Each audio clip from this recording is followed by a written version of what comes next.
All right, welcome back, guys. It's Fink here. We've got another FSU film review. I feel like I'm repeating myself, and that's because I am. It would be nice to break down a win, but unfortunately, here we are.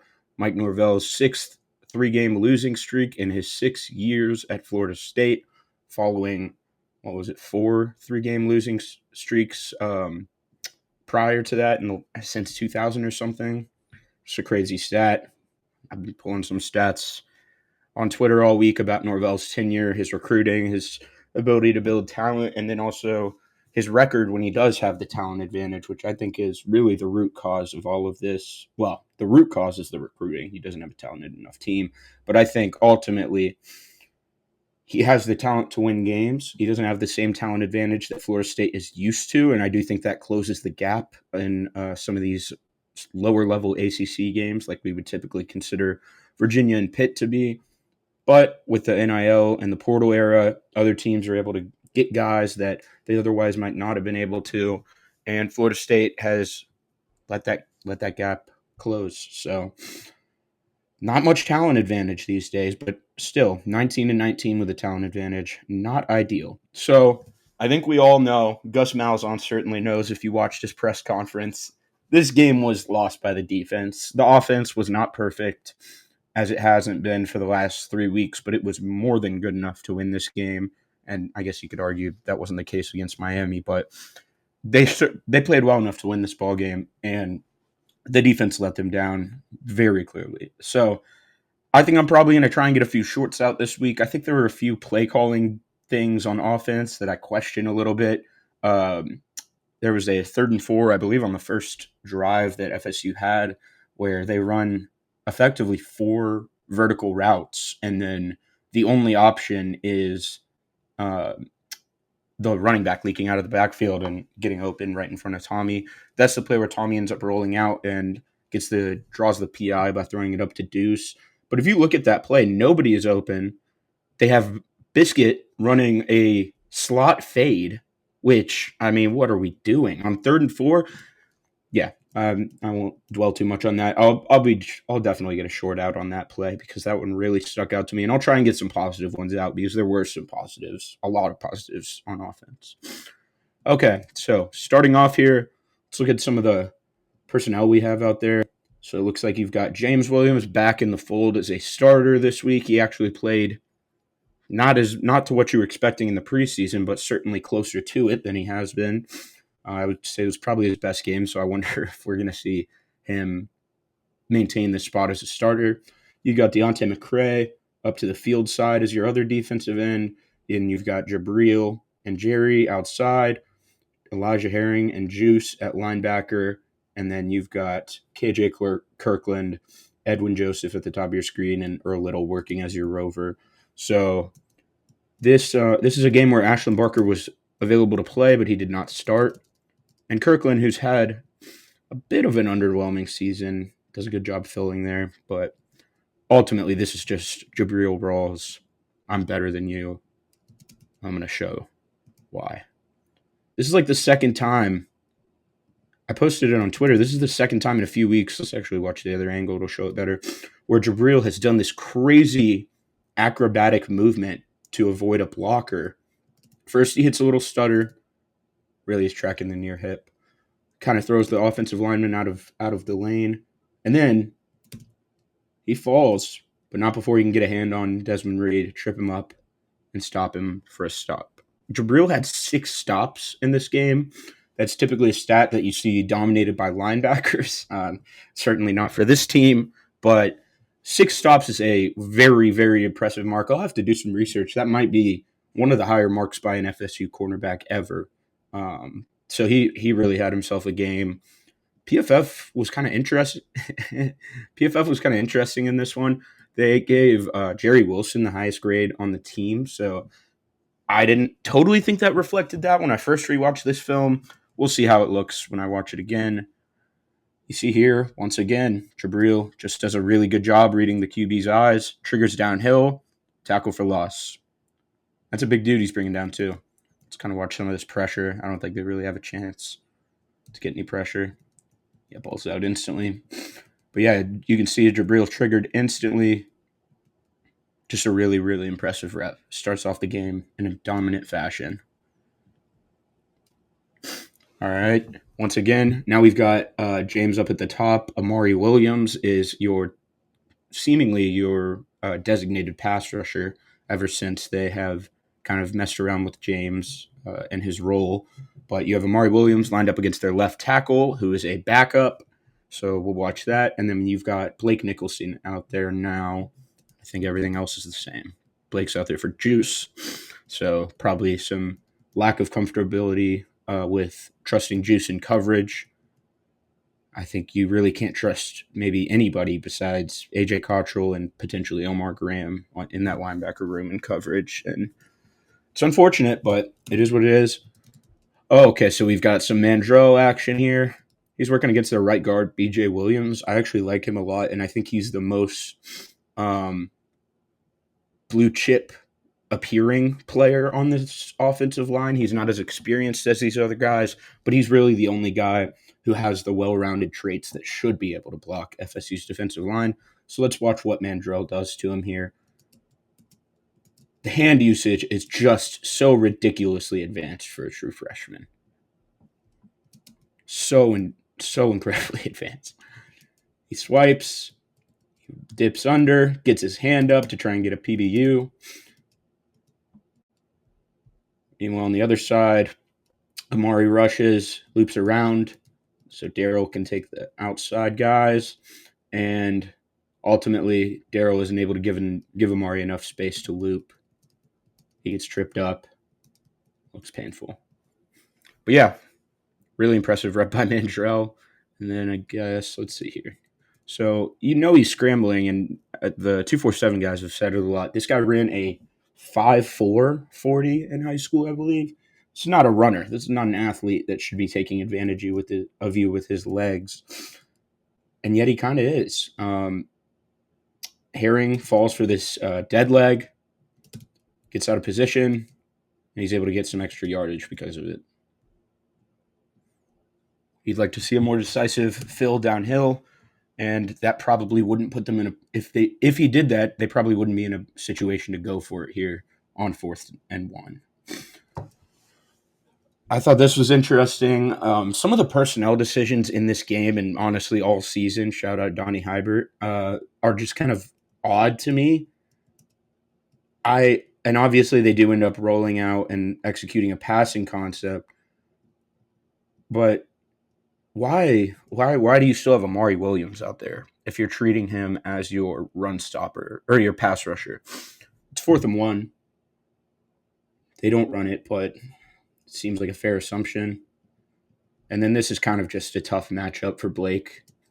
They motion guy out, and then Reed runs a wheel from the H-back spot where Blake already has a disadvantage.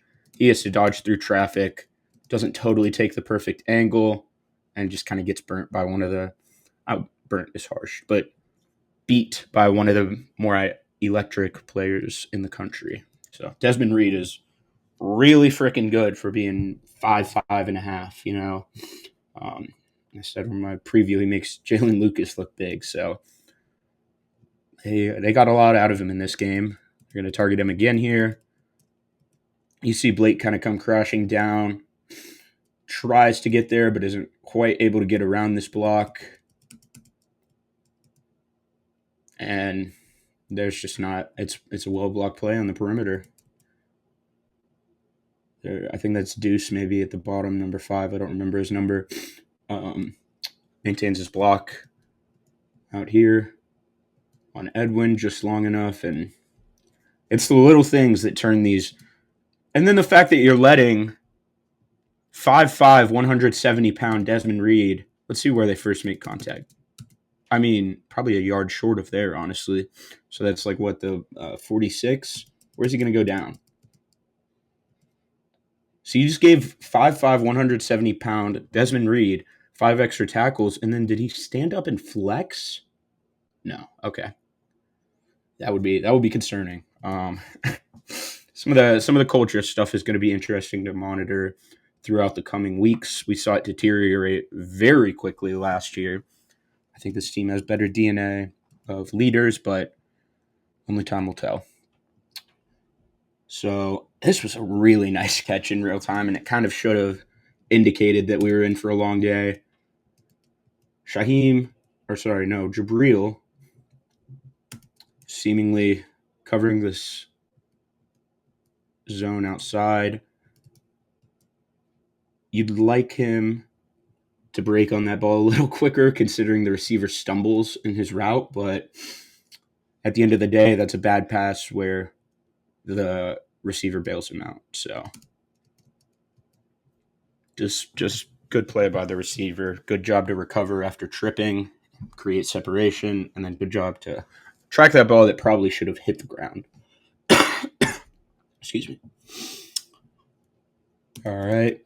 So we've got Jaden Jones out there. We haven't really seen a ton of him since some of the early games this year. They're going to run it outside. This is a really good rep by Earl. He's been inconsistent as a tackler ever since the Alabama game, but this is one of his better plays of the year and certainly of this game. And you'll notice that when he does wrap up, good things happen. But when he launches himself like a torpedo into these guys' legs, bad things happen. So that'll show up again later in this game, to nobody's surprise. So we've got this, just such a brutal. You could really have taken over some momentum here if you recover that fumble. It's just a freshman quarterback mistake. He definitely should have tossed it earlier, but he overthinks it, goes to toss it, kind of pulls it back in, then tries to toss it. Looks like Juice might have gotten a hand on it. Oops. And yeah, they fumble. Nobody is quite in position, and Pitt's able to fall on top of it. I feel the same way watching that, Juice. Very frustrating. Very frustrating, but in some of these games, and you'd like to think that you're talented enough that you don't have to depend on how the ball bounces, whether it's in your favor or not. But if this is how you're going to play, and you're going to play down to the level of competition that you're facing every week, every fumble is going to matter. That will lose you ball games, and obviously it's luck, but there is certainly, and I don't think it showed up on that play, there's some coaching to fumble recovery, just alertness and what steps you're taking. You see Amari pull out a bit of a spin. Actually, let's watch the coverage because it looks like got exploited. So Reed's going to start in the backfield. Or actually, I don't even think that's Reed. Maybe it is. Leaks out. Edwin is about 12 yards off of Reed at this point. And you just really like him to see this sooner because there's no other threat in Edwin's zone. There's safety help up top. And granted, he might have to make the decision to go with number 5. But you have safety help up top. Jabril's running with his man. You'd really like when Desmond Reed gets out of the backfield right here. Just get downhill. You don't have to go full speed. You don't have to take the wrong angle. But it just needs to be a quicker trigger. He really doesn't even think about it until Holstein finally starts leaving the pocket. And then he puts his foot in the ground. So, and then nobody wants to have to tackle Desmond Reed in space. And as I said, it's tough to get the right angle on him. But this is not ideal. Barely gets a hand on his jersey. Let's watch Amari over here on the right side. Kind of gets it's not a clean win, but good awareness here. Spin back. Works out well. Gets some pressure. Forces the QB to settle for his check down. It's not really settling when you have Desmond Reed. All right, another 4th and 1. So, yeah, man, it's just it's never ideal to get yourself in these situations multiple times in the first possession. I love that I brought up the personnel on the last 4th and 1 and how they should have more of their rushing or their run stopping guys out there. And they drop back once again. But this is a design QB run. Pretty easily. Got one guy running a route. I think Blake does a half decent job over here on the front side of the play. but then ultimately gets the double. And you would just like literally anybody on the third level of this defense to recognize there is one singular player running a route. That's 1, 2, 3, 4, 5, 6, 7, 8, 9, 10, 11. Wait. Wait, what? Oh, did he go in motion to run that? Yes, he did. Okay. So this guy goes in motion, and that just completely throws them off. And you'll notice that not a single player at the second level recognizes that he's the only one running a route. I mean, this is a good second and a half, 2 seconds in the pocket, and nobody else has released for a route. Let's put my foot in the ground and get vertical. What? What are we doing? I love Barker, but man, use your peripheral vision. There is one guy running a route. He's double, maybe even triple covered. You don't need to go help out, man. You don't need to get back there. Great hustle by Daniel Lyons to peel off of his block and get out there and assist the tackle. Could have gone for a bigger gain, which is embarrassing because this dude is, you know. Okay, something also interesting, I thought, is they seem to be even more comfortable this week using Kevin Wynn in their three-man fronts, not just when they need to give Djax some rest and you can put a fourth guy up on the line of scrimmage. They used him in their three-man stuff pretty frequently, and I thought had a pretty good game overall. So I think you have generally pretty good coverage on the back end here. Yeah, pretty much everything is sealed off. I wouldn't test any of those windows if I was a true freshman quarterback in my second start. So he runs, gets some yardage. This is before Stephon Thompson got banged up. He had to leave the game. It was good to see Omar getting out there early. He did actually finally see an increase in snaps, which is something I think we've all been calling for with some of these linebacker struggles and such a bizarre thing to monitor this year. So he's able to get out on the perimeter. Once again, good hustle by Lyons. Just can't quite make the angle. And he gets a positive play. I lied. That was 4 yards. It's a stop.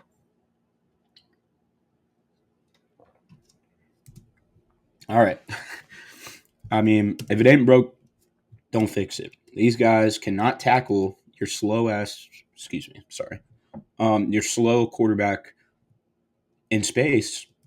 So let's just keep trying it. And ultimately here, I think he makes the wrong read,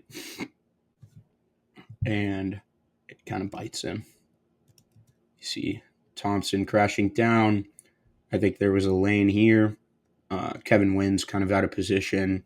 I think if Desmond Reed takes this ball and runs it between the right guard and the center, I mean, you could see the lane right there. And obviously Darryl peels off that block, but yeah, this is just probably the wrong read, and the FSU defense just kind of smothers him. So good play.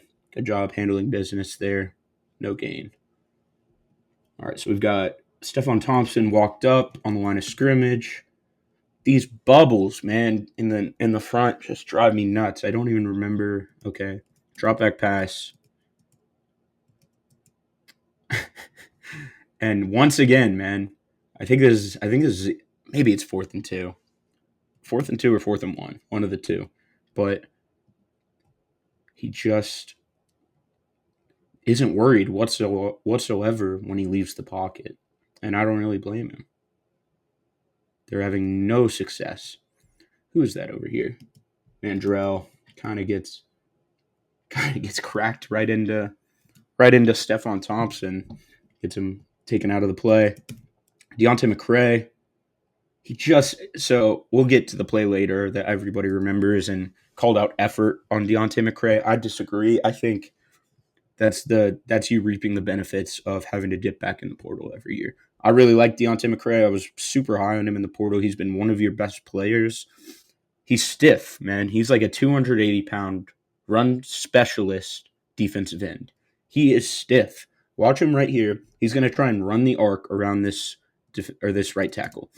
And I thought he had a little bit of bend to him and just change of direction at Western, but he's seemingly put on like, I don't even know, 20 pounds. And so he's just got zero chance of staying on his feet here. Zero chance at all. at least enough to actually make an impact on the play.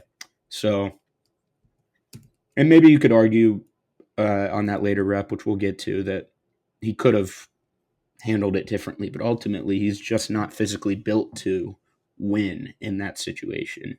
And that's unfortunate because this is certainly not a overly imposing running quarterback. I'm going to skip to the other view. All right, the return of Deuce. He had a very memorable moment in the stadium 2 years ago, and that was pretty much it for his entire career at FSU. But they go to him early in this game. He's like their wide receiver 4. Don't recall if he had any other targets. What really drives me nuts about this play is I like the look that you're giving them. 4 down defensive linemen, Juice and Omar, overloaded here with these tight ends. You've got Kirkland. Earl's kind of roaming in the center. Now, what I want to know is, why is there any hesitation in this situation from the second level defenders? Yes, I know that Deuce can pass. We all saw it when he was at FSU. It's 4th and 2, man. And I know they've passed it, or at least dropped back on their last 2 4th downs, but Kirkland just hesitates a little bit. Oops. Earl hesitates a little bit. Why are we backpedaling at the snap? It's Deuce Span. They're going to run it. It's 4th and 2. No, you didn't stop him, guys. You did not stop him. You can put the fist up in the air all you want. First down. I really like this back. He's impressive. He gets just enough space, is able to navigate through this hole. I believe that's Blake at the top. Oh, no, that's Deontay. It's a very different player. Kind of walks back this right tackle, and the running back is just able to bounce right around him. So you see Deontay really gets into Ryan Baer's frame. He's able to get some knockback, but ultimately you don't take a perfect angle by KJ Kirkland. Earl Little Jr. right here.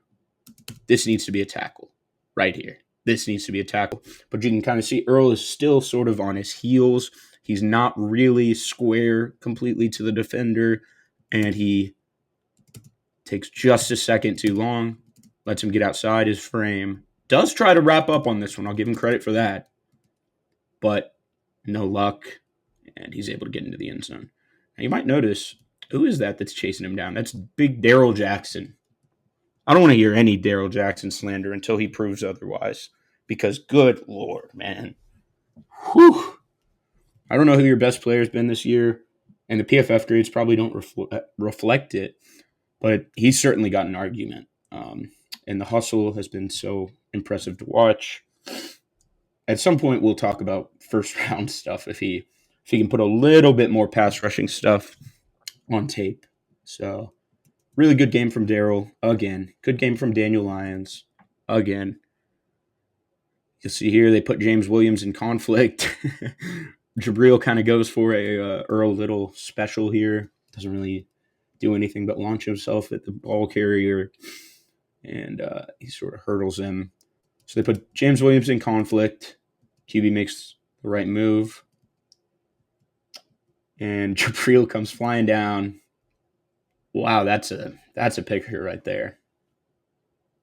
How high off the ground is he? That's just completely insane.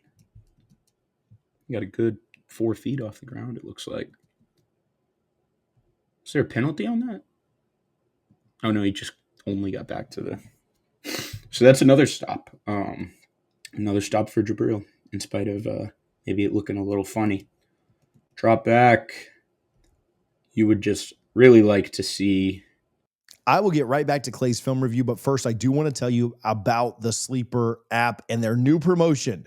If you've been cheap, if you've been lazy, if you just haven't wanted to deposit yet, you're waiting for payday, whatever the situation is, I've got you covered. Sleeper has a free promotion right now, a free $20 entry. If you use our code DFNS, use the link in the description, you'll get the free $20 play. You don't even have to deposit. You can start playing right now. When we preview the game on Wednesday night, you can play the more or less game with us and you can make money right away. No purchase is necessary. You just need to sign up and use our code DFNS. If you do deposit, you still get that same 100% match up to $100. You can win up to 1,000 times your money with Sleeper. Go and use our code today. Get the free entry. That'll get you in. You'll get hooked. You'll enjoy it. Check Sleeper's terms and conditions because terms of use do apply. We appreciate Sleeper for their support. I don't know, man. Some sort of half decent angle here by Blake. See, he's going to come unblocked here as the in man. They're going to blitz him. Jeez. I mean, Blake, you're an athlete, dude. Be an athlete. Sit down, square up, set your feet.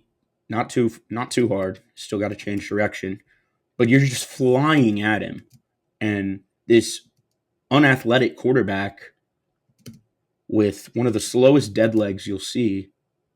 I mean, that'd be like if I asked Tom Brady to put his foot in the ground and change direction. That is, and he's a better athlete than that. But like, this is pitiful, man. If you square up right here, if you square up, maybe just draw a line between these guys, get your shoulders facing him, hands out at the ready to change direction. This doesn't happen, but instead, he comes downhill with such urgency. He sees you, man. You think he's going to keep running and run directly into your arms? What is this angle that he's taking? And so you can put that on coaching. You could put that on development. He still doesn't recognize ankles. I don't know what the root of that is, but the angles that this defense takes on a consistent basis are just horrendous. And it leads to a lot of plays that you would think are considered a missed tackle, not even showing up in the PFF because you got to like at least get your hands on them or something for it to be a missed tackle. And that is most of the time not the case. All right, let's see what we got here. End zone view. Gonna hand it off. Big Darryl right here just dominates the right guard. And then I believe that's Deontay. Yeah, Deontay. So you've got Deontay lined up, head up over the left guard, Darryl head up over the right guard. Let's just watch these two. And this is what it should look like. This is what it should look like with the play you've gotten from your interior defensive line and your edge rushers in the run game. This is what it should look like. The linebackers, however, have just not been good enough triggering downhill. But you'll see Juice, this guy is climbing to block Juice. But since this blocker has been taken out of the equation by Deontay cutting inside, the climber isn't able to get there in time, and Juice has a hole to get back in the backfield. Additionally, the running back can't bounce this outside because Deontay has pushed the offensive lineman back into the backfield. So he runs into him, has to pivot. Juice comes flying in. Great tackle. Yeah, celebrate, man. That's a great play. That is a really good play, and even better by Darryl and Deontay McCray. That's what it should look like, man. If these linebackers were playing serious football in the run game or the passing game this season, that's what it would look like. Coverage bust. It looks. Who's man? Maybe Juice. Maybe Jabril. I wonder if Jabril just has like this deep third, or if he actually is like in a man-to-man situation here, because it kind of looks like. No, you know what? I think this actually might be on Barker.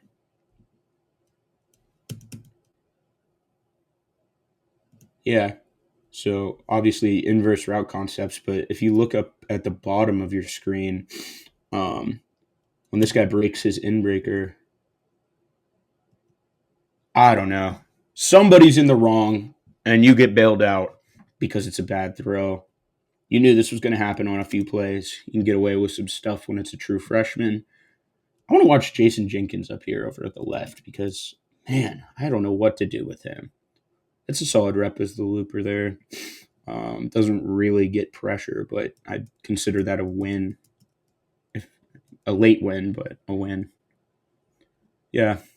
So I don't think that was really a throw impacted by pressure. He just kind of sailed it.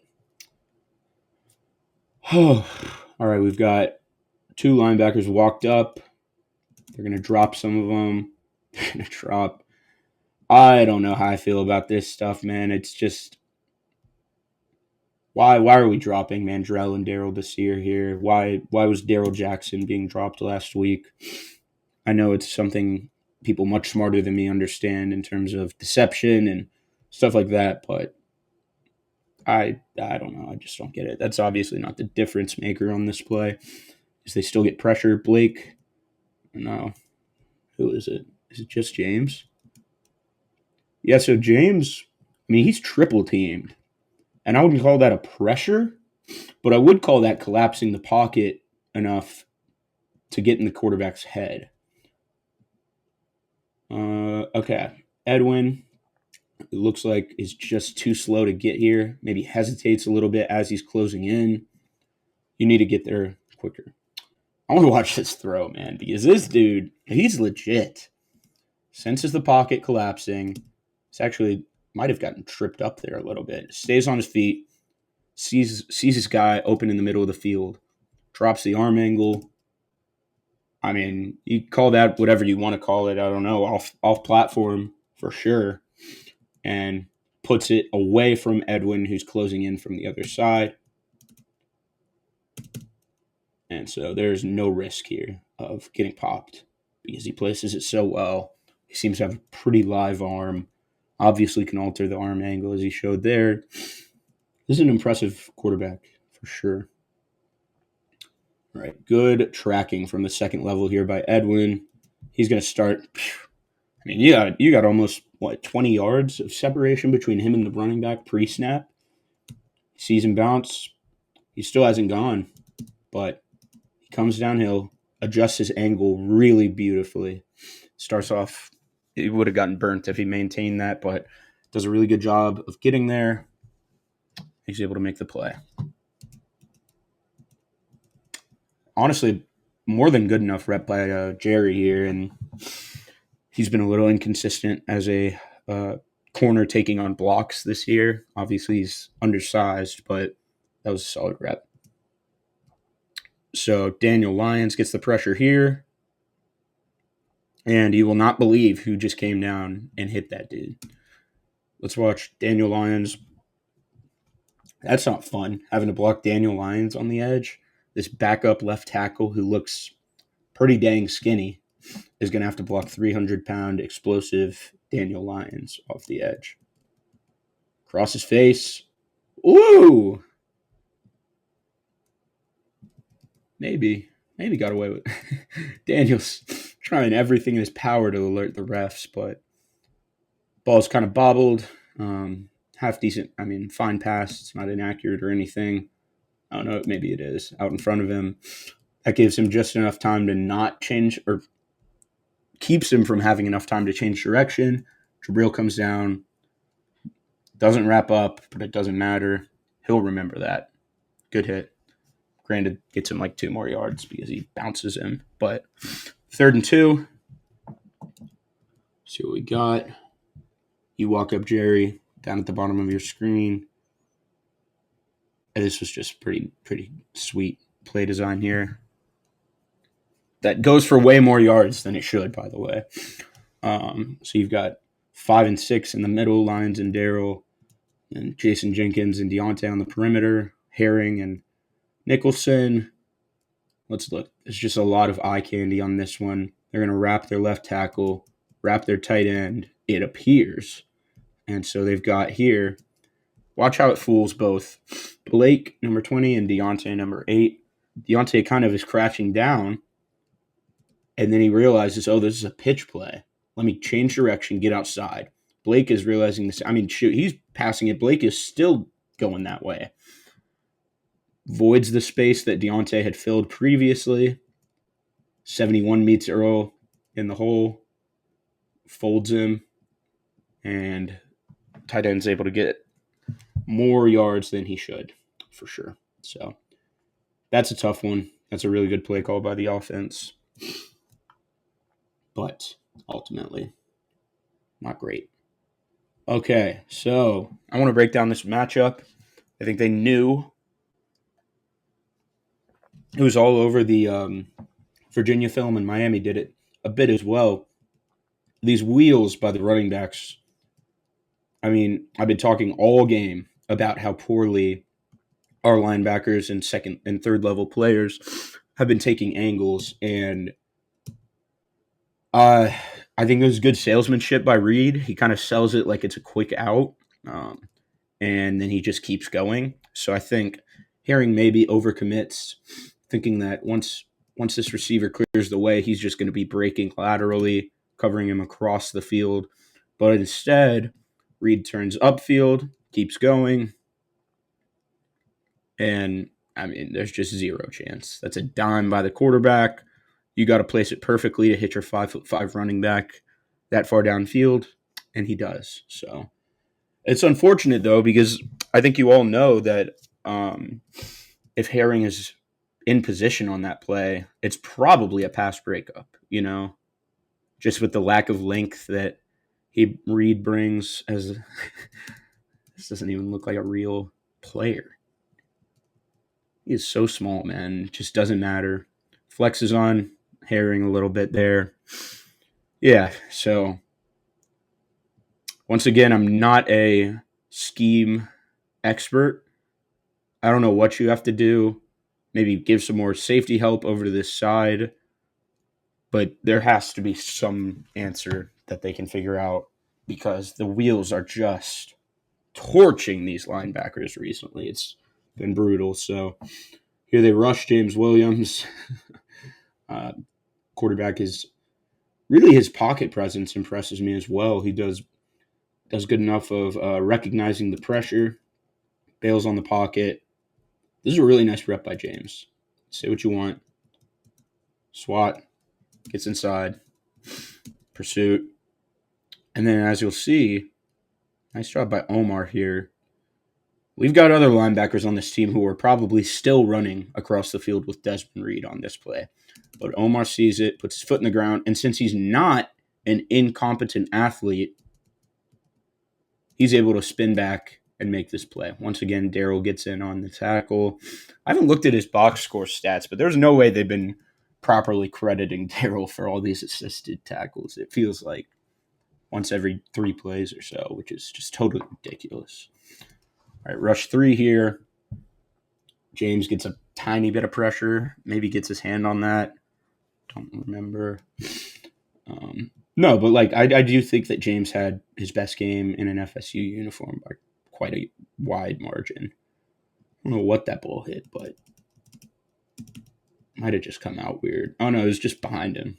So didn't hit anything. So I will say, some of the only people who do seem to take good angles, we saw this in the Miami game. Shamar Anu, the freshman who got some burn in this one, he seems to take a pretty good angle, and he obviously hits with authority once he does arrive.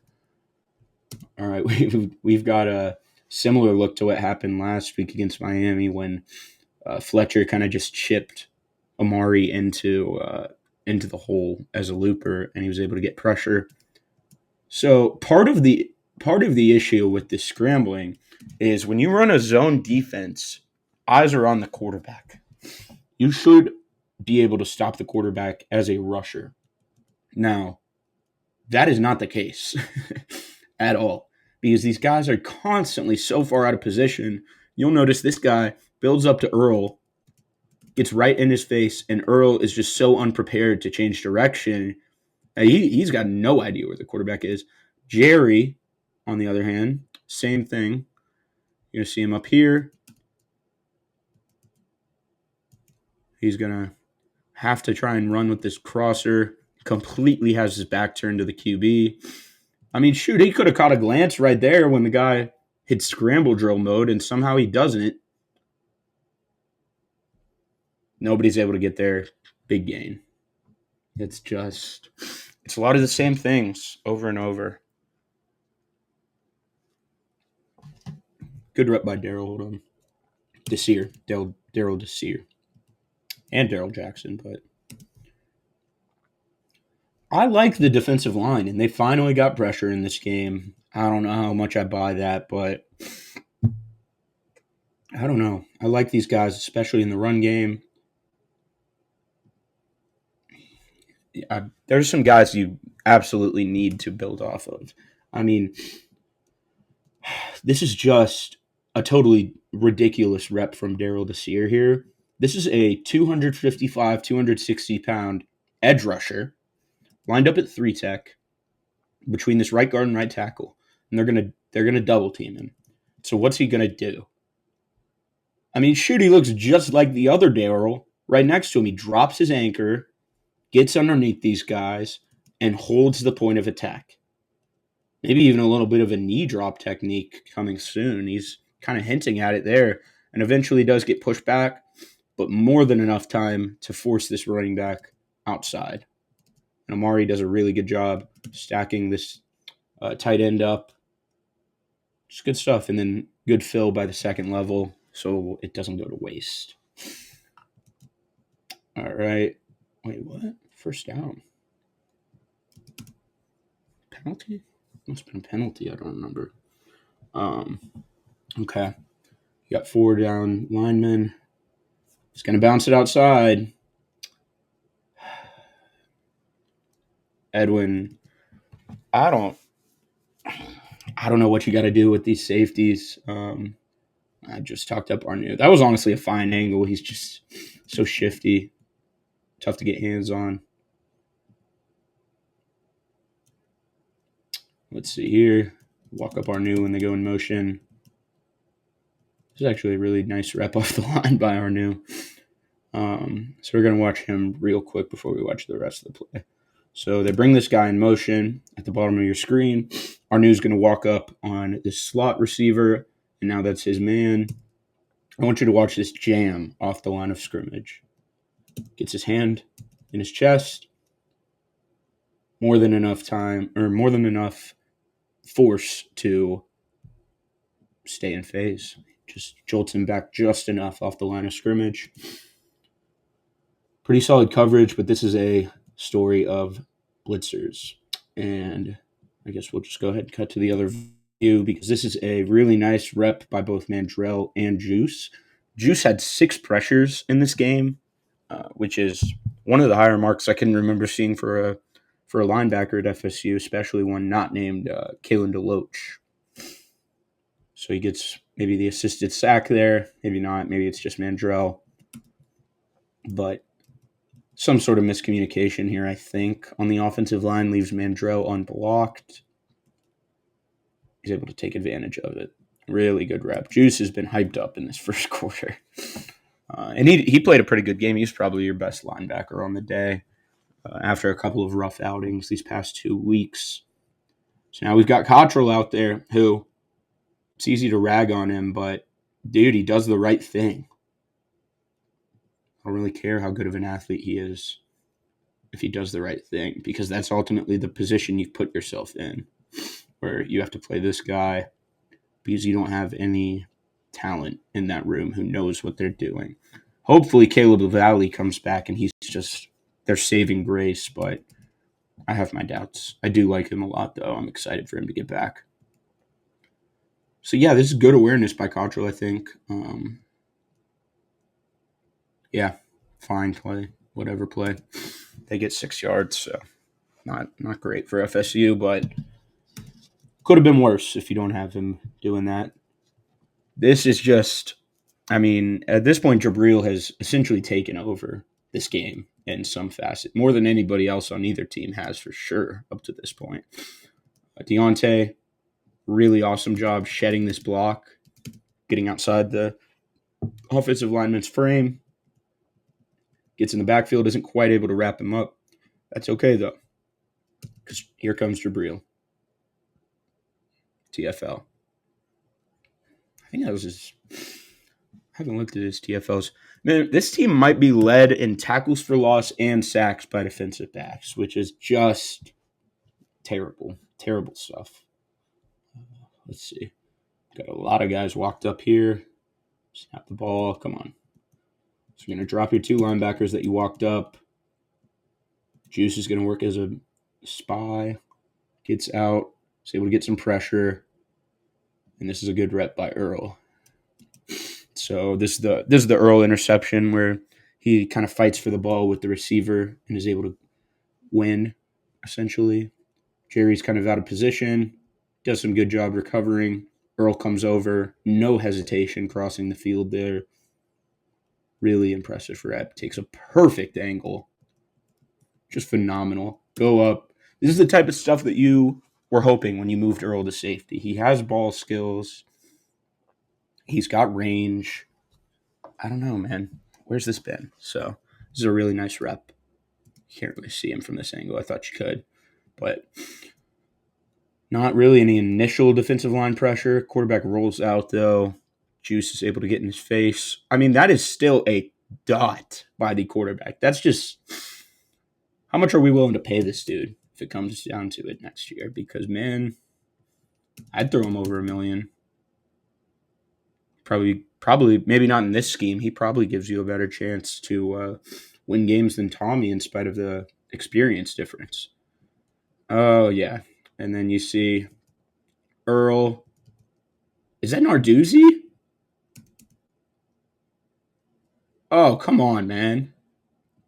I don't like that. You're losing right now. You're going to bump into the opposing coach. Lucky that the ref did not see that because I don't like that. I don't like that at all. And you've also had a terrible couple of weeks, so you are not in the position to be doing that. I do like that you're trying to get your team amped up, but time and place, in my opinion. Who knows? Maybe that's what they need to figure it back out, though. So they sent Cottrell as a free rusher. I mean, shoot, the athleticism looks fine on some plays. He really closes the gap there pretty quickly, but maybe that's just the instincts. So I don't know. Jerry, great job here. Eyes on the QB, is able to plant and drive before this blocker can reach him, slips outside of him. Really good tackle, probably his best tackle of the year. And this isn't a guy who's some elite tackler at Houston, but he certainly had some good reps as a tackler, and that hadn't been the case.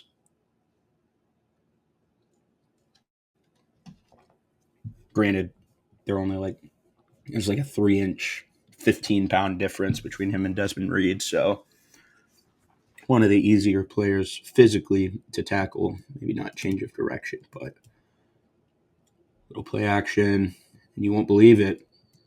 He's going to pull it, and it really, I mean, if he wanted, he could test this. No, he probably made the right decision. So you're going to see Cottrell and Jerry at the top of your screen both have eyes on the quarterback. He decides he's going to pull this right here. So that's 14 yards between him and Jerry, 16 between him and Cottrell. You need to go now.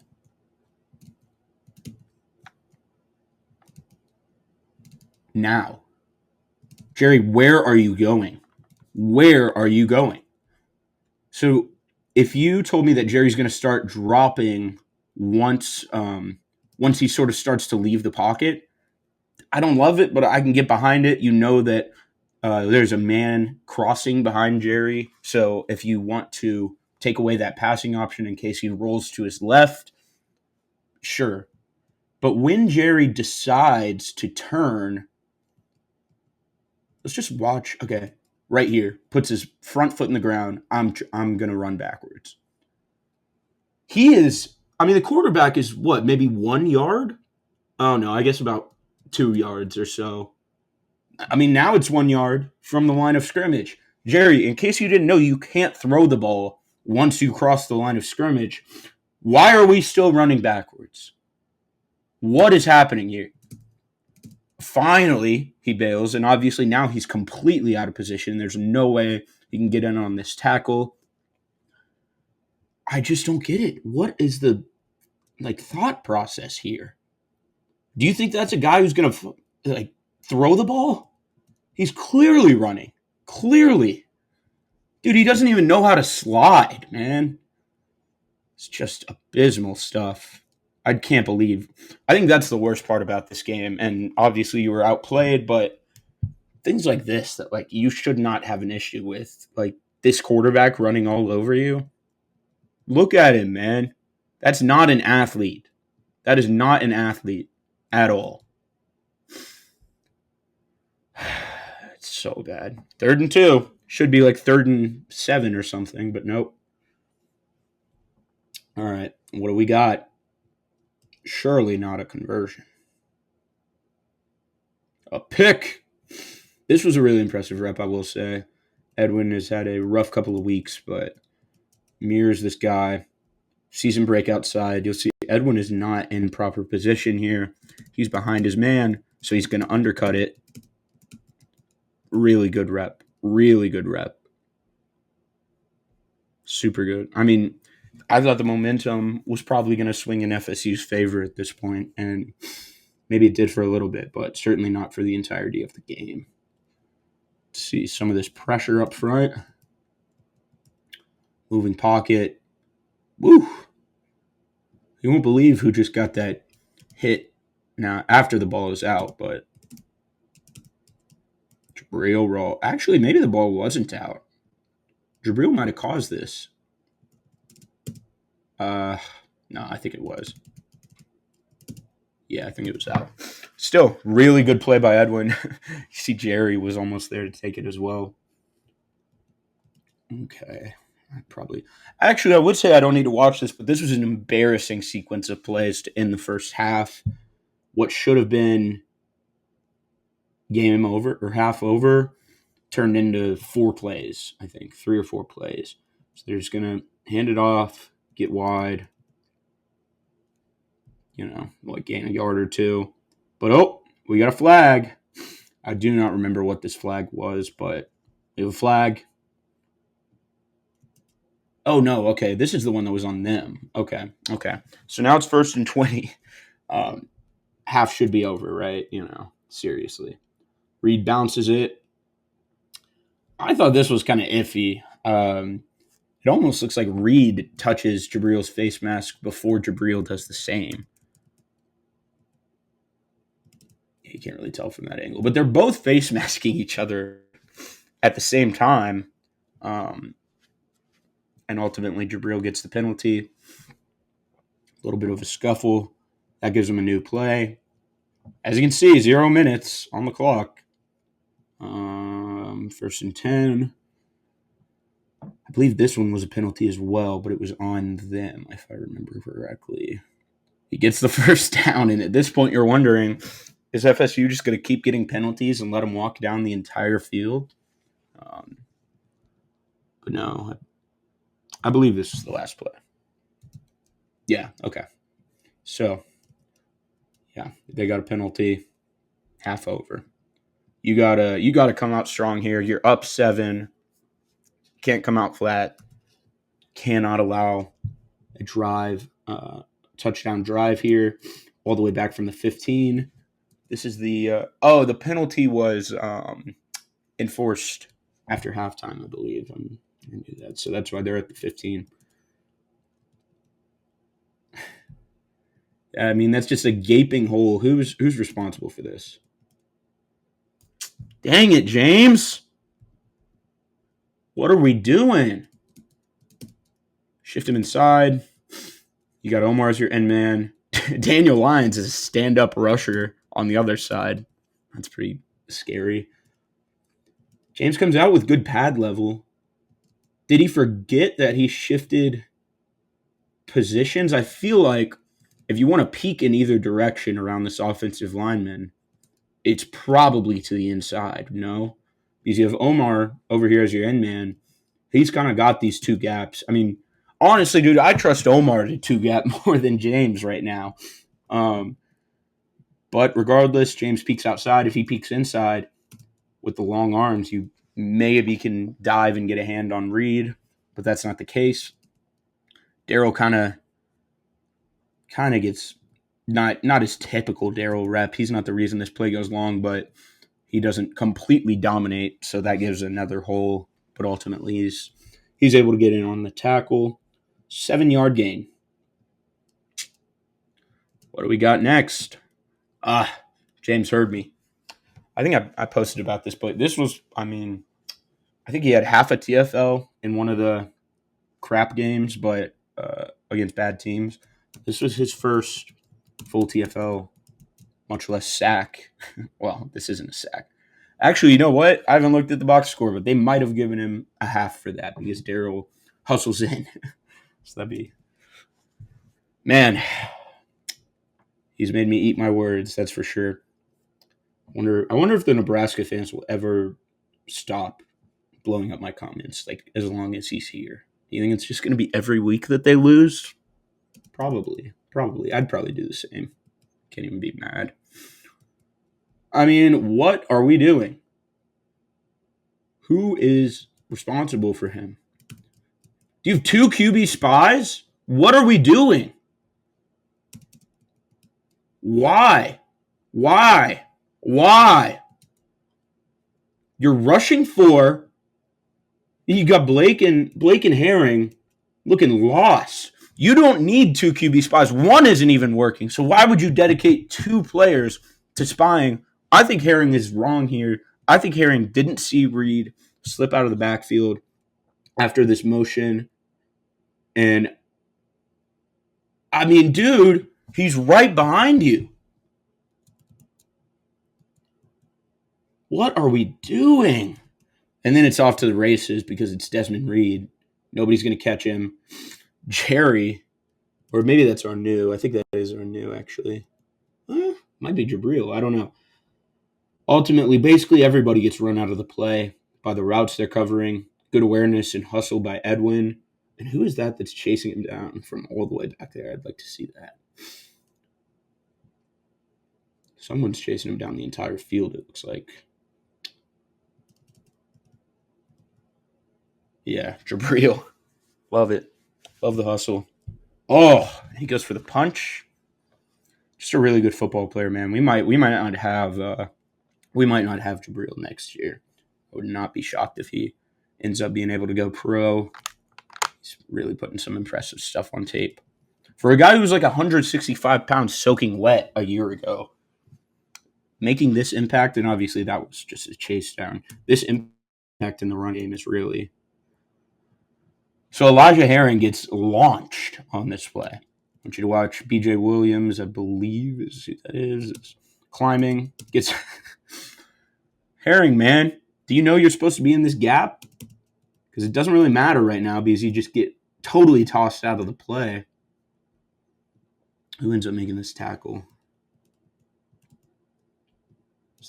Shaheem comes in. Good rep, but penalty. Decline? Maybe no. Yeah, accepted. Okay. 1st and 10 from the 12. Drop back pass. You get some pressure from Deontay McRae. He goes to run, and somebody peels off. I think it's Omar. I believe it's Omar peels off his blocker, and no, it's Daniel Lyons, which also, watch Daniel Lyons. This is probably holding. Yeah, I'd say that's holding. Probably, potentially, maybe, probably. But yeah, really good job detaching. Gets hands on him just enough to make him panic and hit a spin move for some odd reason. And then Cottrell comes down with force. Graham comes down. Good play. Worked out well. And also good coverage on that rep because there was nothing open. There really should have been with the way that play was drawn up. He's going to launch it to the end zone. This is one of the more blatant pass interferences I've seen a team get away with this year. I mean, our new learning experience, obviously, but he doesn't even come close to turning his head. You don't really get any pressure. Are you serious? Oh, man. Reed just crushes Cottrell on the backside. Chips him. Okay, let's see. Not really getting any pressure on this one, though. This is a play where you'd really like to get some pressure. Okay, I guess he does kind of look back for it while still holding the guy's jersey. That's a valid complaint, man. I do respect the immediate celebration before even wondering if it was a penalty. Yeah, cool. DB mentality. Okay. What was this down? Second? Third and 14. Okay.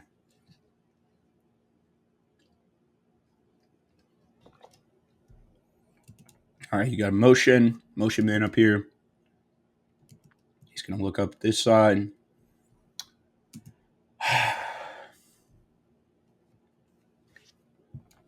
I mean, genuinely, some of these platforms he throws off of are just hilarious. Let's watch how this guy comes free, though.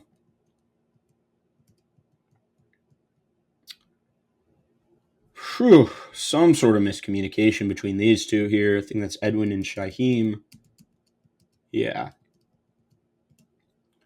Because I'll tell you one thing, dude should not be open.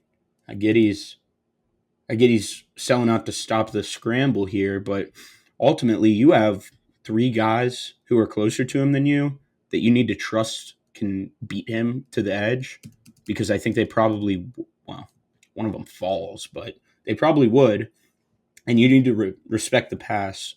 I know I said the opposite earlier, but game situation. It's 3rd and 14. Is he going to run to the 2-yard line? Probably not. Probably not. With all those guys between them, I would say no. Edwin seemingly has no clue that this route is going to break behind him. And then really good improvising scramble drill here by Reed. I kind of want to go to the other angle to watch this throw, because good Lord, man, you don't have to do all that. So, okay, real quick. They leave Deontay McCray unblocked over here. And, like, ultimately, I think he does a good job. Get his hands up. But, man, like, he's just not built for that. Feet stuck in sand. It takes him, okay, let's see how long it takes him to turn. Because if he can spin real quick, even though he gets juked initially, he can probably dive and get at least an ankle tackle, or at least slow him down and give somebody else time to get there. Once he gets past, so right here, he's out of position. Let's watch the steps. 1, 2, 3, 4, 5, 6. And now he's actually chasing him. What do you think Amari Williams looks like on that play? First of all, he probably has the change of direction ability to mirror the quarterback as he's trying to evade the pressure. And then if he doesn't, he certainly has the change of direction to turn back around. All right, I'm putting this timestamp in my phone because this is just a completely, what am I watching here? What is that position? Crazy throw. What time was this? 26:04. Yeah, I gotta post that because what on earth, man? Start the tampering now. Now he's probably gone somewhere better than Pitt. I don't remember if I read where he's actually from. If he's a local kid, they might have found them one. Daryl swallows up his blocker, swallows up the running back. There's just not much you can do against Daryl Jackson Jr. And really, I really like their center, but this was a mismatch. He's more of a finesse type, undersized. Daryl obviously is not. And you kind of see here what makes him so special is the combination of anchor strength to maintain the point of attack and the arm length to simultaneously go, or to instantly switch from peeking this side with one arm in the guy's frame to removing his arm, punching back in, and letting himself cross back over the guy's frame once he sees the running back bounce it. And so then he only needs one arm, wrap him up. Yeah, that's what it looks like, dude. I'm taking this guy top 2 rounds. I don't know about y'all, but especially when you consider that he's easily a top 10 athletic freak in this draft class, if he can continue to put this on tape, And you have the 3-tech stuff from last year where you had 30 pressures. Shoot, man. This is a guy who you can probably rely on every down at the NFL level and move him around a little bit, All right.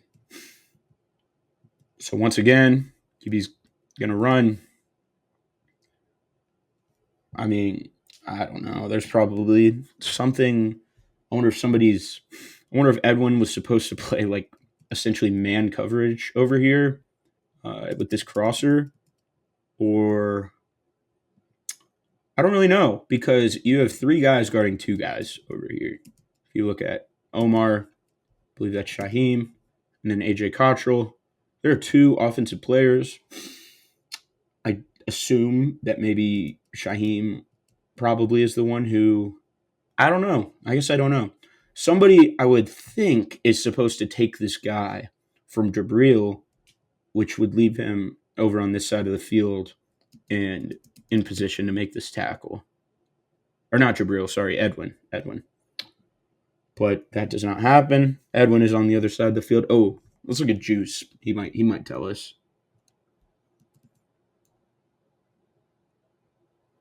Let's see. Who's he pointing at? Omar? Yeah, he is. He's telling Omar that you were supposed to get downfield. Looks like. So I think Cottrell has this back. Shaheem has this tight end. And Omar has no clue what he's doing. So I've been very complimentary of him in this game, but Juice doesn't lie. So he's certainly chirping at his running mate there, telling him, get upfield, get upfield. So that's not ideal. Good 15 or so yard run. And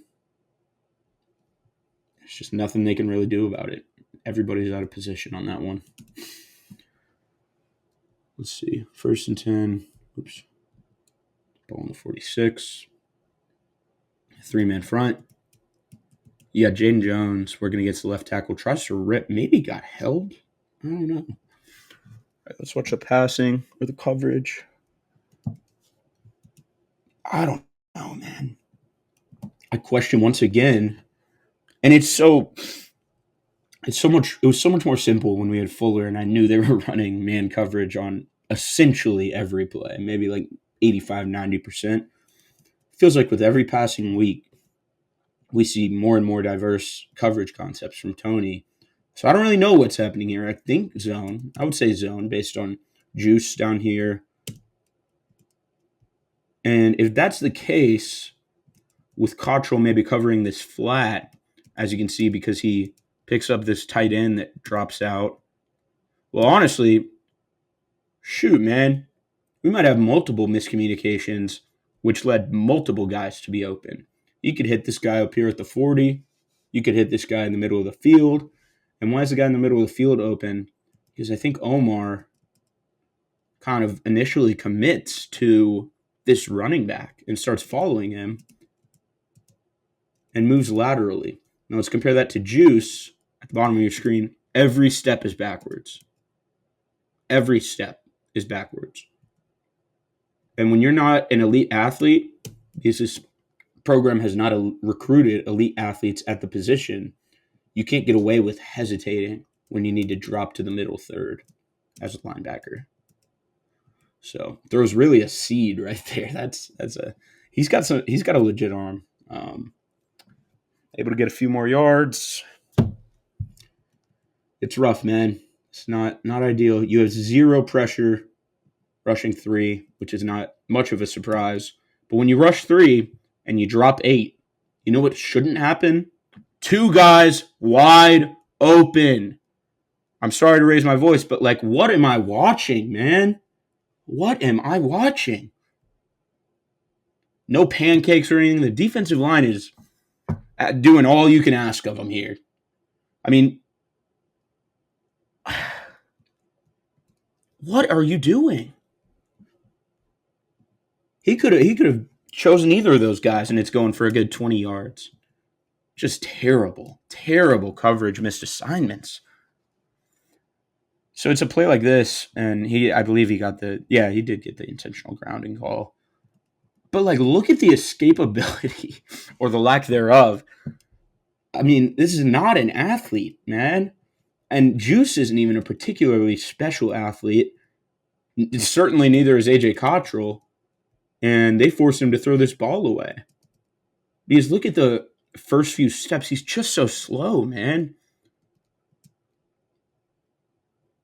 I can't believe they let this guy run all over him. Very good player, not a very good runner. It's that simple. When he is running well, it opens up some of these passing lanes that he's taking advantage of in this game. Oh, man, I forgot about this play. Actually, let's check the coverage. Is anything open? I don't really think so. I think everything's pretty bottled up. Yeah, there's not really anything open. So he kind of panics here. Oh, Lord. Oh, Lord, have mercy. Okay, so we're going to watch Daryl Desir over here lined up against their backup left tackle. Do his best Jared Verse impression. Toss him away. Excuse me, come here. Thank you very much. Honestly, pretty good change of direction there by Daryl. And then this one, you're glad wasn't an illegal or wasn't a fumble, illegal grounding, whatever, because you get the sack. So good rep by Daryl. Both Daryls, they meet in the backfield. So right, you got James Williams back out there. You're gonna loop Amari, I believe. Same story over and over and over again. Let's check the route concepts before. Well, shoot, man. Actually, no. I can't even be mad at Kirkland. I was gonna say he lets this guy come wide open in the middle of the field, but that's after he's already committed to rolling out of the pocket. I do not think this quarterback wants to test his arm strength to that capacity. So it is what it is. Once again, and I mean, eventually, you just can't get run past him by him every single play. Oh, and now we got him doing the Cam Ward stuff. Come on, man.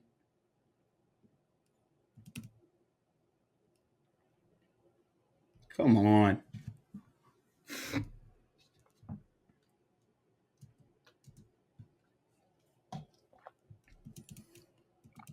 This game. Woo. This might be a more frustrating defensive watch than Virginia. I would say it's close, but just the fact that they're beating you in ways that they should not be beating you. Virginia, I mean, you forced 3 turnovers. Obviously, you have a few in this game as well, but I thought they were a lot better, honestly, against Virginia. Going to send Jabril in. He's just a hair slow. I mean, it's a good play call. It's just ultimately not quite quick hitting enough. This quarterback's a quick hitter. Get the ball out quick, on time, in stride. Hit your best athlete in space. And Cottrell's put in a pretty rough position here. Poor guy has to guard one of the probably the most electric athlete they will face all year on a choice route. For those who don't know, a choice route, in this instance, it looks like he can go inside or outside. And he's not gonna decide wrong. He could probably go right. He could go either way. And as long as you throw a little dead leg in there at the stem, what's Cottrell gonna do? You can expect this dude to keep up with him. Granted, how many linebackers in the country are keeping up with him on that route? Not a lot, but do you know who might? I don't know. A guy like Tavion Wallace, who was once expected to come to FSU and ends up committing to Arkansas. We will be watching for him in the portal. But that's like the type of athlete that you need at linebacker. And not only do you not have that, but the guys who are closest to it are so incapable of doing their job, play in and play out, that now you have this former walk-on having to, in a just complete nightmare matchup. Nightmare. He's going to be thinking about this for a while. And he's really played a phenomenal game. Cottrell, but there's just only so much you can do on that play if you're him. Defense does a good job recognizing the run quickly. Excuse me. Allergies are kind of kicking up. Lions, really nice job at the point of attack. Kind of slips a little bit and is able to recover. Maintains that just enough. Man, I feel like Lions has been the victim of a lot of borderline holds. Jason Jenkins. Whew. Yeah, this left tackle is not it. And granted, he gets tripped up on his left guard here, but Jenkins puts the left tackle in the dirt. Yeah, you see why depth is so thin across the entire country on the offensive line. There's just not guys who can do what they do at starting level. Quarterback's going to roll out. I guess we should watch the man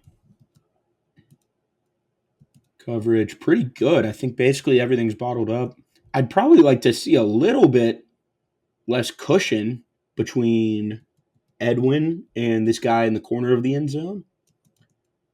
Like you realize he's rolling to your side of the field? And now what are you doing? Straight up, like what are you doing? And now you can just catch the guys in conflict so often when there shouldn't be conflict. You're guarding this dude. He's working back to the quarterback to make this pass easier to throw. And Jabril just like stops for a second. Either you need to guard this guy, and that's way too big of a cushion, or you need to start getting downhill to make this tackle on the quarterback. Either way, you're going forwards. So what is happening here? Why do you start like crawling? Sorry, I know it's small. We're looking at the far side of the field, but he just starts like slowing down. It's the weirdest thing. Are they too scared to trigger because they think they're going to take the bad angles? I don't know. I don't get it. You'd really like him to wrap up, but apparently we're playing against Michael Vick, so Vanilla Vick, maybe. Third down. What we got? 4-man front. Drop back pass. Pocket kind of gets collapsed. I mean, if he had hit that throw, I think I would, if I'm Michael Alford, I'm walking, or Ingram Smith, I guess, I'm walking out on the field after this possession and offering this young man $1.5 million. So that's just great effort by Mandrell in pursuit. He'd like some better coverage on that receiver in case he hits that throw, but I get it's the scramble drill. It's tough to adjust. Whatever. No big deal. He doesn't hit the throw, so it doesn't end up mattering. But James and Amari are able to collapse this pocket. Amari uses the long arm. Oops. It's good. Sorry. I don't even know if you all can see that. I just opened an app on accident. Amari uses the long arm. It's really good to see him using these more power profile rushes and winning with them. We all know he's maybe a little bit slighter than some of these other guys on the defensive line. So getting some knockback there is definitely encouraging. Shoot! That might have hit him in the hands. And like, look, maybe if it's a step behind, he doesn't have to fully dive. Like he can dive and still pull it in. That's a pretty good throw. That is their best receiver though. So if he can't pull it in, still very impressive throw. All right, what happens here on the front side of this play? Well, numbers, man. Really, yeah. You've got no numbers. Omar bails for just a second. They're able to get 6 yards. It's just piling up. We take 4-yard gains. We don't take 5. We don't take 6 on 1st and 10. But that's not been the case today. Not a whole lot of stops. Good Lord, man. All right. We're going to go just top of the screen to the bottom of the screen. Who has who? You've got a guy roaming the flat here. I think Jabril just kind of has this deep third, maybe. And if they threw it to him, whoever this is would get over there. The safeties, I don't know, man. Do you realize that you are 40 yards, 45 yards from where the quarterback is? How strong do you think this kid's arm is? I don't care if this guy goes vertical. You can't worry about him burning you deep, so much so that you're playing this far off. And then the worst part, you don't actually get any like go routes, vertical routes. He breaks this inside, and these two just have no shot of getting there in time because they're playing 45 yards away from the quarterback. 45. So then he makes the catch, jukes Jerry out of his shoes. We're going to get some extra yardage. Here we go. Once again, I think we did actually get some pressure, which forced the quarterback out. Maybe Jason Jenkins. Let's see here. And another awesome off-platform throw. Although he's kind of milking it. You know, you don't always need to. Well, really, he probably could have stayed in that pocket. That's a perfectly fine pocket. Oh man, you can't see his feet on this one. You can a little. I don't know if you need to jump on these, but I love it. I love it.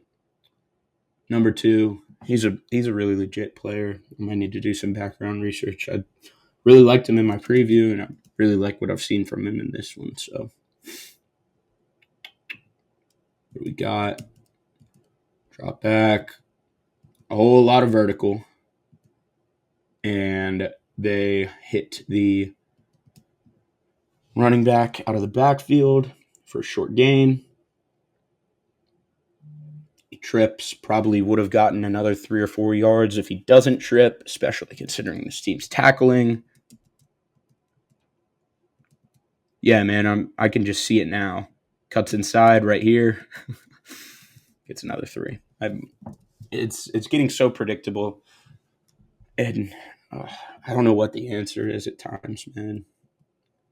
I hate that the defense is the issue. If there was some schematic offensive stuff, I can really tell you that. And I hate that I'm not as confident in defense because I don't know. I didn't play defense. O-line, I can tell you some trench stuff on the defense, but ultimately, like, this is on Tony White at the end of the day. I think I'm not saving him. He knows what's wrong, probably. I'd hope he knows what's wrong. We'll see, though.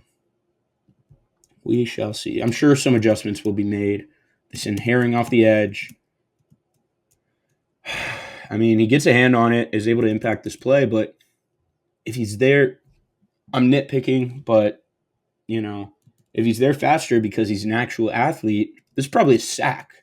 Instead, gives him time to leave the ground, throw this ball a little bit behind for sure, so the receiver can't catch it. Earl triggered on this play really well. Comes downhill. It's the PBU. 3rd and 8. What do we got? 4-man front. Blake and Barker is working as a safety, or as a linebacker, sorry. I think Tony talked a little bit about this in his press conference. Man, okay. All right, so I want you to watch. I can't even tell you how many times this exact situation occurred in the Virginia game, and the angles and communication was consistently awful. I want you to watch Shaheem Brown, top of your screen, and I want you to watch number 5, who's going to go in motion, slip into the slot, and just run this super shallow crosser, basically mesh, but they've got like an even shallower version coming from the other side. And Shaheem just reads it the entire way. Watch the urgency with which, and man, if Shaheem is one of your best safeties, get him out there. I don't care if he played bad last year, if he played bad to start the year, apparently played bad all summer because they benched him. You are not seeing this type of urgency in flipping your hips and getting up field from the other safeties. As soon as he sees him continue that he's crossing, boom, I'm going. I'm going to read the hip, stay in phase. That's an excellent rep. Excellent rep by Shaheem. And he's able to hold them to a field goal on this one. Just really, really, really good stuff. Great tackle. Shaheem has like probably longer arms than half of your defensive linemen. So that also helps when it comes time to wrap up and tackle. Yeah, wait, what's the score here? They hit that. Okay, yeah, down 3 after that field goal. Got 3-man front, 3 linebackers. I think that's our new in the slot, maybe. Yeah.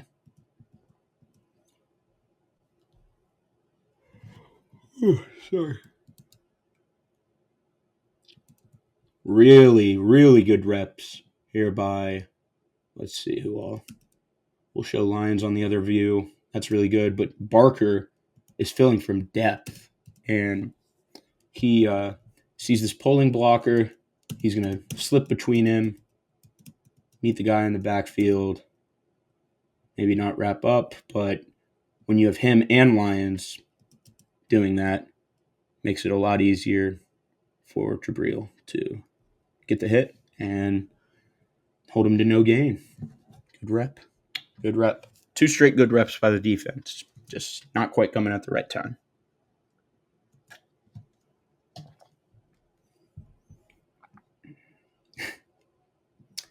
Okay, so I think we'll just watch Edwin.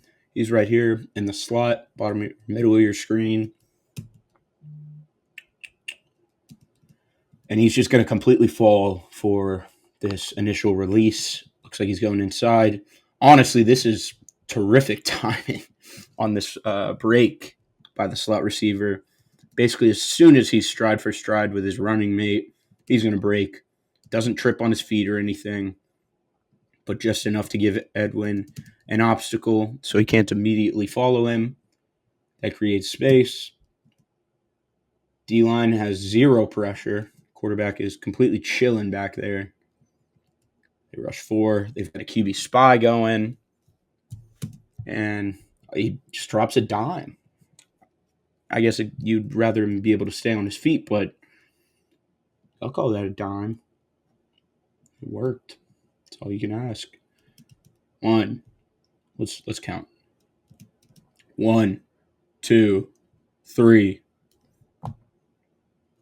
I'm not a stopwatch either, so that's probably not perfectly accurate, but yeah, man, you got to get pressure.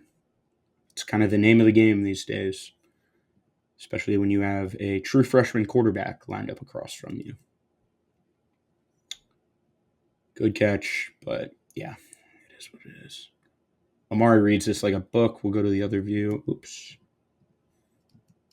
So he's left as the unblocked man on the backside. I think the tight end is not.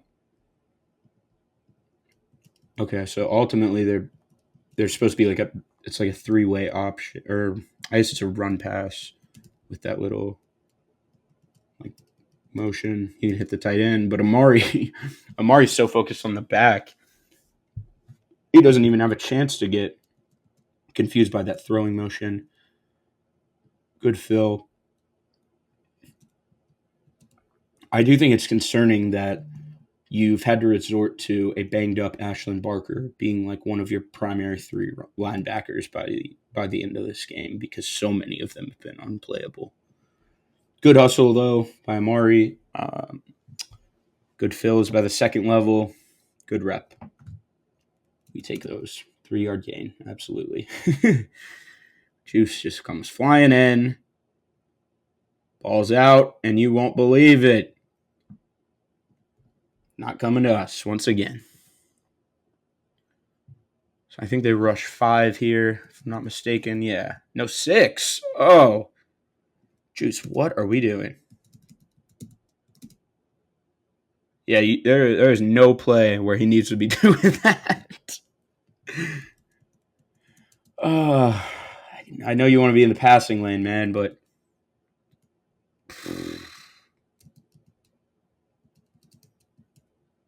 Dog. Oh. Rawls caught out of position. And then I think it's Edwin who comes flying across. I mean, he's a good 3 yards out. He's already got the punch wound up. Boom. Pops it out. Who is that can't quite pull it in? I know he's mad. Shaheem. Brutal. Just a brutal bounce again. I mean, it bounced. He didn't even have to go down. Just bounced right into his hands. If Blake isn't there, conveniently, he was just tracking the ball and the guy runs into him. If Blake isn't there, it's probably a touchdown. Either way, 1st and 10. Fumble for nothing. Ball doesn't bounce. So, Look at that. Another successful play. Would you believe it? I would. I would believe it. Jason Jenkins in conflict. He does not have the range to get outside there. If Shaheem and Jabril can get off their blocks a little sooner, this isn't as positive of a play, but they don't. 6-yard gain. Earl comes in and cleans it up. Oh, boy. Yeah, man, this is a legit arm talent, I think, personally. He's fun to watch. I'll be tuning it. Well, maybe not this weekend, but some of the arm angle stuff is really impressive. This is just like incompetency, man. You've got Shaheem walked up on the line of scrimmage. He's going to start walking back right before the snap and bump into Juice and fall.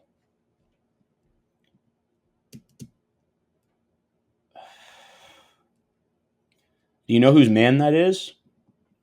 I didn't realize this on my first watch, but that's Shaheem's man. So if you have him walked up and he doesn't do that and doesn't bump into Juice, and we saw how he has his eyes on the running back right before falling. We saw how he triggered it earlier. I'm not saying he gets there and completely prevents it, but he's certainly a body that can do more than what he just does. So I don't know. We're tripping on feet to allow completions. He comes down with urgency, tries to make the tackle. Jerry can't make it either. Lets him drag him for another 4 yards. I don't know. 1st and 7, 1st and goal, really. Quick motion, hand it off. Everybody over pursues. The dead legs just kill this defense, man. Barker's generally a pretty sound tackler. He's going to come down from this backside, try and meet him. Really takes a half-decent angle. And then he dead legs. Whoop, excuse me. Blake's there to clean it up, but not before he hits another 2 yards. 2nd and 4, 3-yard gain. We're getting close to the end here. This game is ugly. Wow. If I'm not mistaken, it's just kneel outs after this. This will probably be the last play. But I'll double check. So, man, these bubbles. I think that's probably Blake. Just because I trust that Deontay generally makes the right read. He seems to be kind of trying to two-gap, but not two-gap. I don't know. But ultimately, I just question what gap Blake is filling. Is that Earl? Earl's fit? Maybe. And if it is, you would certainly like to see him triggering. It doesn't even matter if he hits the hole that you're blocking or you're defending. You still need to do your job. And for some reason, they hand the ball off. Ball carrier has it. You should not be even thinking about backpedaling, but he just doesn't have that instant trigger, which it seemed like he kind of did against Alabama. So, yeah, touchdown. Let's see. Okay, I guess we have a few plays real quick. Hand it off. Reed just kind of slips between the offensive line. Gets hit at the second level by Earl. Suplexed, really, but ultimately, okay, we got one more. Another handoff. It's like 3rd and 2. Let's watch the D line. Really nice job, honestly, by Daryl Desir and Jackson. Obviously, he's the one who makes the tackle. But yeah, it's just so technical with Daryl Jackson and Daryl Desir doing what he's doing. Oh boy, I didn't realize this on live watch. What happens to Blake here? Maybe his hand. I think it's probably his hand. Maybe his shoulder. Maybe his face. I have no idea. Okay, last one. Yeah. You're not going to win, but ultimately, it sucks that such a great game comes down to, for Daryl, comes down to false starting on the final play and single-handedly ending the game. Not single, I mean, and yeah, I guess ending the game is appropriate, not losing them the game, but yeah, who knows what happens on this play? Who knows what the offense can do? But ultimately, that's the game. It was ugly. I don't know what else to call it. This defense is a complete and total mess right now. I don't know what they do to fix it. There needs to be personnel changes. There needs to be schematic changes. But ultimately, this is a staff working, knowing what's coming. I think they know at this point probably they might not be here at the end of this year, especially if they lose this upcoming week.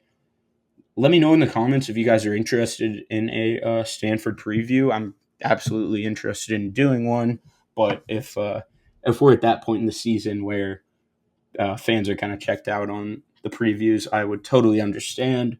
So just let me know. And if you are hearing this, that means you watched an hour and a half of me breaking down one side of the football in another gut-wrenching loss. Yeah, I think that's all I got for you guys. Linebackers are really bad.